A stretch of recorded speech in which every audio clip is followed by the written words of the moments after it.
महामृत्युंजय का वेदोक्त मंत्र है ओम त्र्यंबकम यजामहे सुगंधिम पुष्टिवर्धनम उर्वारुकमिव बंधना मृत्योर्मुक्षे यमामृता। महामृत्युंजय मंत्र, जिसे मुक्ति का मंत्र भी कहा जाता है, हिंदू धर्म की सबसे प्राचीन और शक्तिशाली प्रार्थनाओं में से एक है। यह त्रिनेत्रधारी भगवान शिव को समर्पित है, जो परिवर्तन, उपचार और आंतरिक शांति के स्वामी है। यह मंत्र केवल एक जाप नहीं है, यह एक जीवन को आधार देने के लिए सहायता की पुकार है। इसकी ध्वनियों को हमें सुरक्षा देने और अंततः इस जीवन से परे की स्वतंत्रता की ओर मार्गदर्शन करने वाला माना जाता है। मंत्र ओम से शुरू होता है, जो अत्यधिक महत्व का एक ध्वनि है। ओम प्रारंभिक कंप है, जो सृष्टि का प्रतीक है। इसके बाद आता है त्र्यंबकम, जो भगवान शिव के 3 नेत्र को संदर्भित करता है। यह नेत्र त्रिमूर्ति का प्रतीक है, ब्रह्मा, विष्णु और शिव, जो सृजन, पालन और संहार का प्रतिनिधित्व करते हैं। ये तीनों नेत्र भौतिक संसार से परे ज्ञान के स्तोत्र हैं। यजामहे शब्द गहन भक्ति को दर्शाता है, जिससे हम भगवान शिव की पूजा और अर्चना करते हैं। मंत्र उन्हें सुगंधिम यानी के जो सुगंध से परिपूर्ण है कहकर संबोधित करता है। लेकिन यह केवल कोई भी सुगंध नहीं है, यह ज्ञान और सद्गुणों की दिव्य सुगंध है। इस पंक्ति से हमें यह याद दिलाया जाता है कि दिव्यता की उपस्थिति फूलों या अगरबत्ती की सूक्ष्म सुगंध की तरह है, हमेशा हमारे आसपास है, हमें स्पष्टता और शांति प्रदान करती है। पुष्टिवर्धनम भगवान शिव द्वारा प्रदान किए गए पोषण को संदर्भित करता है, जो विकास, जीवन शक्ति और पूर्णता को बढ़ावा देता है।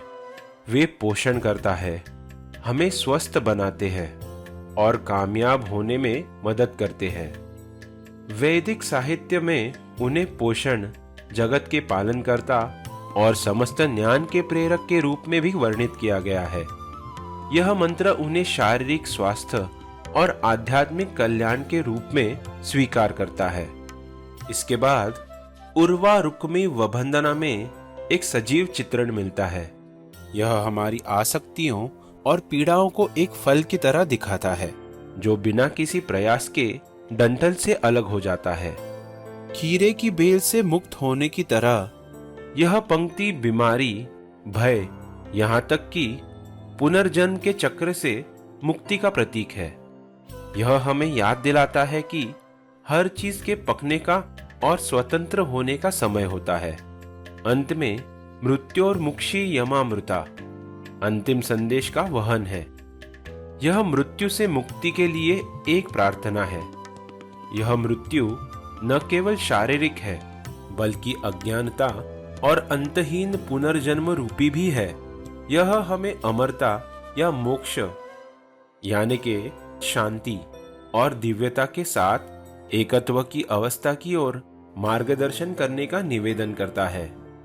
हम तीनों नेत्रों वाले शिव की पूजा करते हैं, जो सभी इंद्रियों और गुणों के स्वामी है और सभी विकास के पालन करता है। वे हमें पुनर्जन्मों के बंधन से मुक्त करे, जैसे एक परिपक्व यानी के पका हुआ खीरा अपने डंठल से अलग हो जाता है और हमें अमरत्व प्रदान करे। इस मंत्र का जाप करने के कई लाभ हैं। कहा जाता है कि यह दिव्य सकारात्मक ऊर्जा उत्पन्न करता है, जो जप करने वाले के चारों ओर एक सुरक्षात्मक कवच बनाती है। यह कवच रोगों को दूर करने, कठिन परिस्थितियों को पार करने और शरीर और मन दोनों को पुनः ऊर्जावान करने में मदद करता है।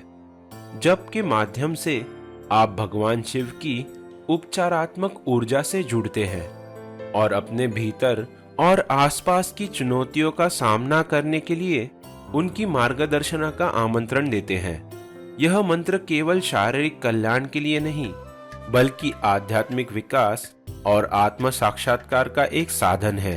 जाप अकेले या समूह में किया जा सकता है, चाहे अकेले या दूसरों के साथ। जप के लिए सबसे अच्छा समय खाली पेट या आधे पेट पर होता है, क्योंकि यह ध्यान और मानसिक स्पष्टता को बढ़ावा देता है। 108 मणियों की जपमाला को दाहिनी हाथ में हृदय के पास रखा जा सकता है, जो अनाहत चक्र के साथ संरेखित होता है। यह मंत्र ऊर्जा को भीतर प्रवाहित करने में मदद करता है। नियमित लय महत्वपूर्ण है। मंत्र को 108 बार दोहराए। प्रत्येक आवृत्ति के साथ निरंतरता बनाए रखें। यह मंत्र केवल शब्दों या लय का विषय नहीं है, बल्कि यह भावना और उद्देश्य का प्रतीक है। जब आप इसका जाप करें तो भगवान शिव की छवि को अपने मन में चित्रांकित करें।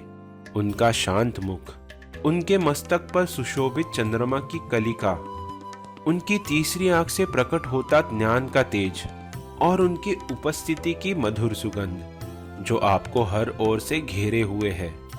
मंत्र की ऊर्जा आपके भीतर गूंजने लगती है, न केवल आपको बल्कि आपके आसपास की पूरी जगह को शांत करती है। जब इसे श्रद्धा के साथ जपा जाता है तो इसके परिवर्तनकारी प्रभाव अत्यंत सुखद होता है।